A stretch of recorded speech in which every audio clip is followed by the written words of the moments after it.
Hey guys, this is Nate with Geekdom.com blog, and I'm a moderator known as Najo over at the VampireCounts.net forums. I'd like to address tactics in Age of Sigmar with you guys. Hopefully, give you some hope as to the depth of this game.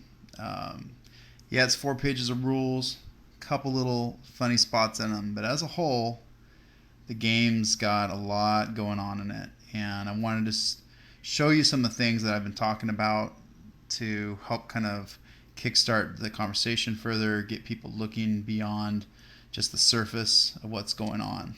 So I'm going to touch on 5.5 things here that can give you some food for thought. I'm throwing this together really quick. I do plan at some point to get some battle reports going when I can get them organized and set up with the right, equipment and opponents and everything going on so they're clear. But right now, let's kind of just get into the heart of this quickly. So the first thing is the initiative roll. And there's a set of rules going around right now trying to say don't use the initiative. The initiative is actually a really powerful element to the tactics in Age of Sigmar. It means that you're going to have situations where you're exposed if you play recklessly, and if you play cautiously and play to the mindset that you're going second every turn, you can actually get some very powerful advantages and essentially dominate through initiative. So if you move your units as if your opponent is going to move before you, you actually maintain tactical distances and then make it so they have to work to come into your zone. They're going to have to close ground. And then that gives you the ability to control the charges, gives you the ability to control some of the lockdown tactics that I've been talking about that we'll show you here in a minute. And it makes it so you are determining the flow and pacing of the battle because you can predict what your opponent's doing and he'll reveal what he's doing first. So initiative, just want to get that out of the way. And there's actually one more piece to that. Let's say you purposely are going second. You're giving the initiative over to your opponent when you win the rolls, and or if he rolls and decides to go first, which they most of the time are going to go first. That point, let's say, where you went second in a turn, and all of a sudden you win the roll, you can also then change up your tactic and purposely go first, giving you 2 turns in a row. So if you also play with that in mind, that could be a change that occurs, it's a huge advantage. So keep that in mind. The initiative rolls are a really important part of this game, and learning how to maximize when you're going second and maximize when you're going first and when you should go first is a big part of the tactics right then and there. Okay, so the second one is this whole 3-inch control zone that I've been talking about. And this actually has to do with movement blocking. And essentially, a unit that you put out. So, let's say we've got something here like some skeletons or whatever. And there's a mix of guys here. Undead's undead, right? So I've got some zombies, some skeletons. Throwing them out here. These guys control everything within 3 inches of them. The enemy has to stop movement here or out here and can't go any further. Units that start taking on strange formations can create traps and direct movement around them. And so the angles that these guys take, it's not just the blob. The angles these guys take actually can direct the flow of traffic if your opponent doesn't want to engage them. Now, obviously, weak troops and a small unit of guys, that's not going to necessarily deter your opponent. But, armored troops or something that's more menacing, like an Archai, properly positioned, it's going to make guys go around it or avoid it altogether. And that idea that your opponent can't go past that point. I mean, at the very least, even if it's not going to deter him from engaging you, you moving up into a position, having other units that are in positions, you know, various places here behind them. Sorry if that made anyone sick, moving the camera around. I'm new to this, so. But me getting up a unit into a position and having it control where the enemy's movement's got to stop and where they're going to have to engage to is in and of itself a tactical option. And because the units can take any formation, sorry, we're getting blurry here. Because the units can take any formation, there's really this free-form organic, like whatever you can get creative with your formations and how your guys are going to support each other. Because the formation they're in determines how they're going to pile in, and that's going to determine where concentration of attack goes, which is another thing that's connected to this. If the enemy's coming towards you from a certain angle, and you know they're going to charge from there, like this Terrorgeist or whatever, I can actually position my guys to minimize that unit. Let's say it's a bunch of guys, because the Terrorgeist is a bad example. Let's say we got Chaos Warriors coming or something. I can position these guys to minimize the ability for that unit to pile in when it comes into combat. So they only get a handful of attacks, and then maximize my ability to pile in. And that could just be done by creating like a wedge, which is something I had talked about. So if you got a wedge formation and a unit of Chaos Warriors comes in here and then starts to hit, and they can only pile in because you got them at an angle. Now my guys go to pile in and they're going to have their 3 inches of movement or whatever, you know? And yeah, I don't have the tape measure out and all that. I'm not trying to be super specific right now. But the point is that I'm going to actually make it so he's going to get very few attacks while I get a maximum number of attacks. So that's basically how your control zones work. And if done right, you can direct charges. You can create avoidance where they can't get charges to occur. You can make it so they can't get the units they want to the fights they want to in time. And you can basically manipulate your enemy's movement and pile-ins. Okay? So then the next thing is the decoy strategy I've been talking about. And I actually had this occur to me in a game. I had Manfred, and he landed. He actually went, charged in, attacked a Lich Priest. And there was a Tomb King, and I think Khalida was in there, and there was another unit of Tomb King stuff, you know, going on. And basically what happened is I needed to kill the Lich Priest because he was using Righteous Smiting, making stuff tougher than I needed it to be, you know, it was making things super killy. And I killed the Lich Priest, and then the next thing I know, I'm sitting there on my turn, and it's like, oh, Manfred's stuck. He can't move, or he has to retreat, or he has to, when combat comes in, pile into the next guy. So what hit me, you know, and a bunch of us were sitting around there going, holy shit. So, excuse my French. So at any rate, Manfred would have to pile in here, fight that, plus get exposed to this stuff, be able to eventually get him. If he managed to kill that, he'd be piling into that, and he would be caught in a chain that would absolutely waste his time in combat. So he wouldn't be directing his things where I need him to, you know. And he's actually a fairly powerful unit. He's got a lot of attacks. The spirits have attacks. The creature has attacks. And Manfred just be wasting his time, you know, taking out the chump change, so to speak.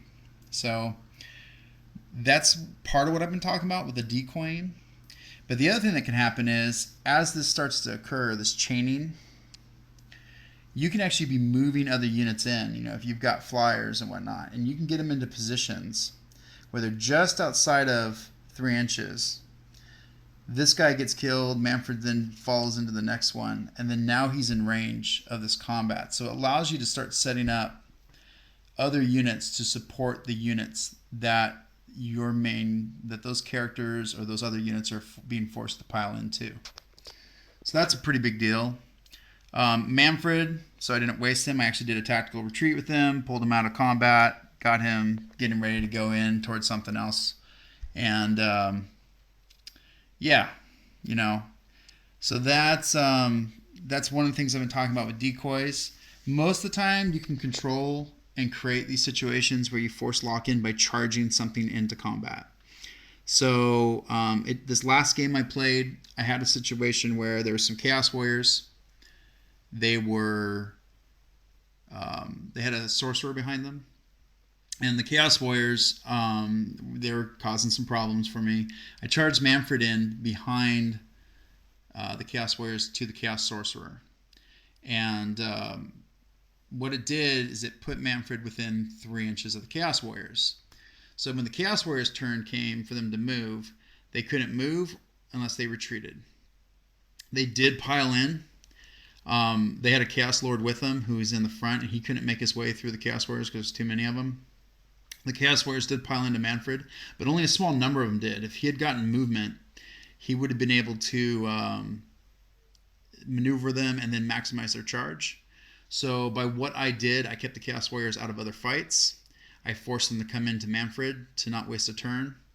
And they didn't get very many attacks because of that, by the way I had done it. So that's a whole other area, the tactics in Age of Sigmar. So then the other thing that happens if you do some of these tactics right, you can force retreats. You can put your opponent in a situation where strategically it's not worth it for them to stay in that fight. And when that happens, they're going to basically bow out. That retreat wastes a turn. So think about that too.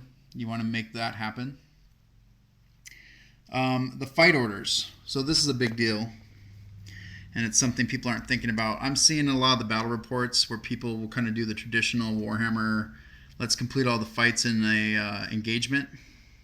So if you've got, let's say, this one fight happening, I should probably have more models set up. But basically, you got a fight happening, between these guys. This guy's charged in, these guys are doing the thing, and maybe I've got another unit that's here. If we do this, got another unit that's within 3 inches, and this is moved in, and you got this whole thing going down or whatever. Just quick example.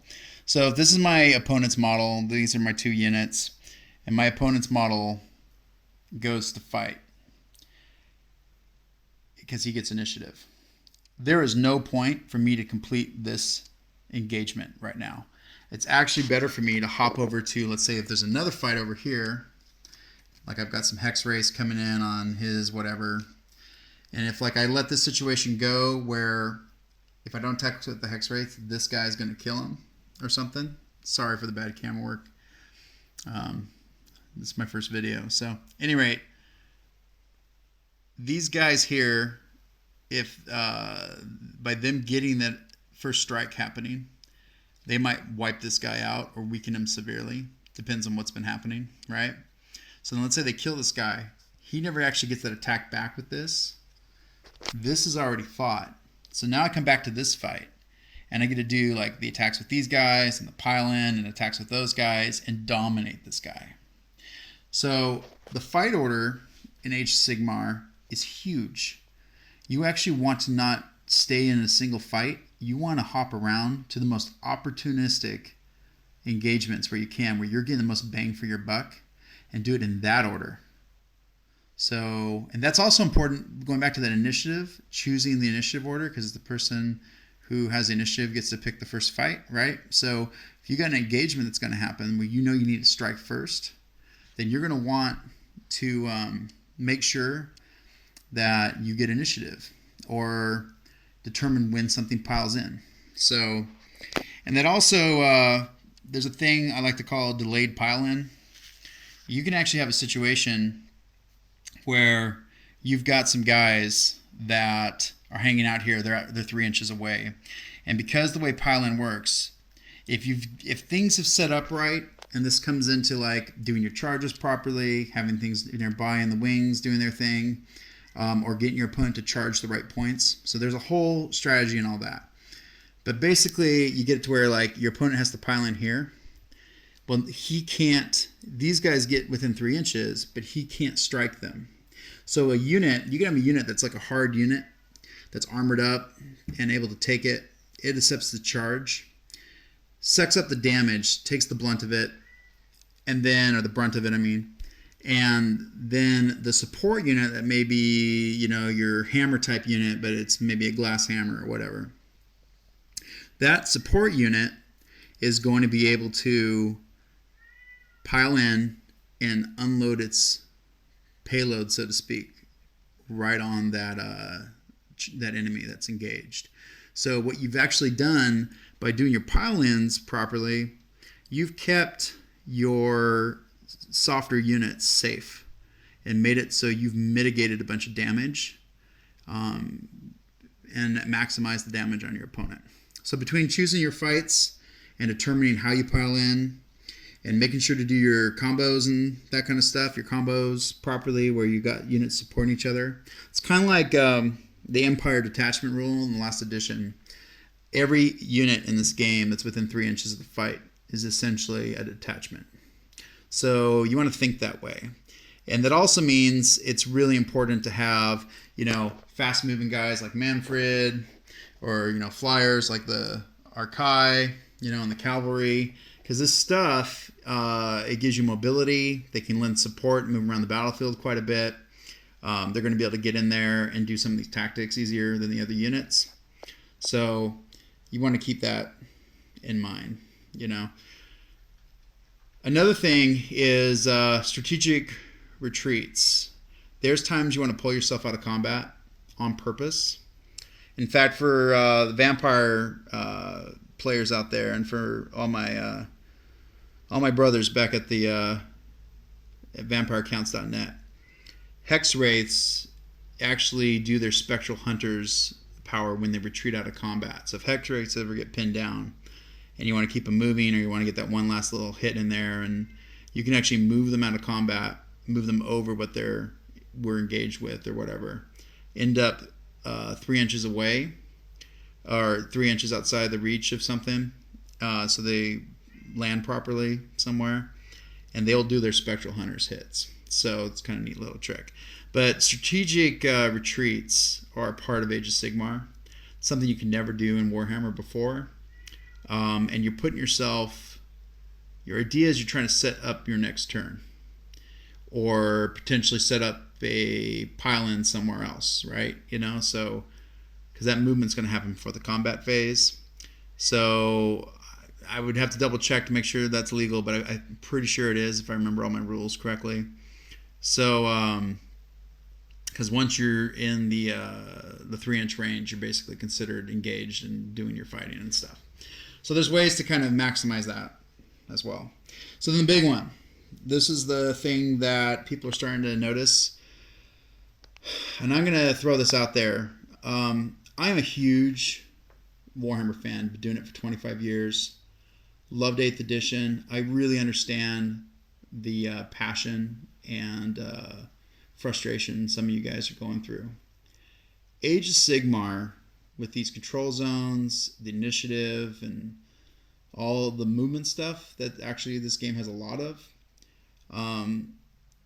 You know, I know it's not regiments, but it's still very tactical, and it's easy to learn but difficult to master. And as I've been exploring this game system, I have been really surprised actually how deep it goes, because every game I'm learning more. And the big one here is the combined arms, is what I'm calling it, combined arms units.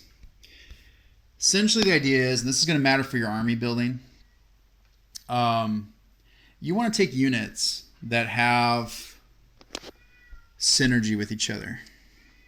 You're going to want armored units, you're going to want units with reach in combat, or ranged units. You're going to want a mixture of those things, and you're going to want it so they can interact and do a number of different roles. And then based upon how they feel together, they're going to perform differently. So essentially, like if you take, for example, and make a wedge, and you get that whole wedge advantage thing going that we're talking about that can maximize how it's, its attacks and how it's engaged. But then let's say I go and place like spearmen right inside here. So let's say these guys were like armored up, like the Sigmarites or whatever. You got these guys out here that are super. Oops, sorry. You got these guys out here that are super armored up, and then you got guys on the inside here, and let's say they're they're spearmen. So you got some. Let's say these guys are spearmen, and you put them in here, and you actually would push these guys right up to each other, and make them tight, make them so there's no space. And then you're like, okay, so I got this wall of armored dudes. I got some spearmen poking over them. And then you're like, you know what? I really could use some handgunners or some archers inside here. And you create this like armored fortress fortification, formation. And so you got these guys who can shoot on the inside. You got spearmen protecting them. You've got armored guys protecting the spearmen. And this thing can move together.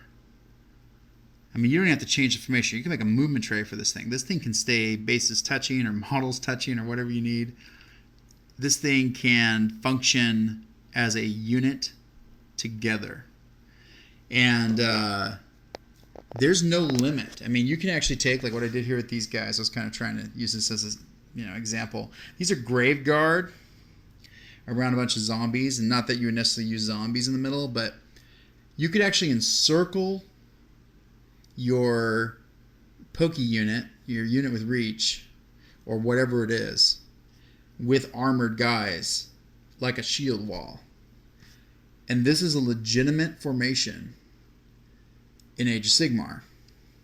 And there you can actually move with bases touching, just like we used to in Warhammer. The weapon reaches now are what's determining what can get attacks, which actually being in a formation with bases touching is going to maximize your attacks.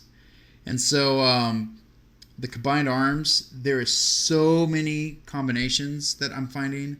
This is kind of endless, that essentially any way you can get creative with your units and figure out how to use them together to maximize results works, plain and simple. So you can run, fast cavalry inside of heavy cavalry and have the heavy cavalry be in the outer shell.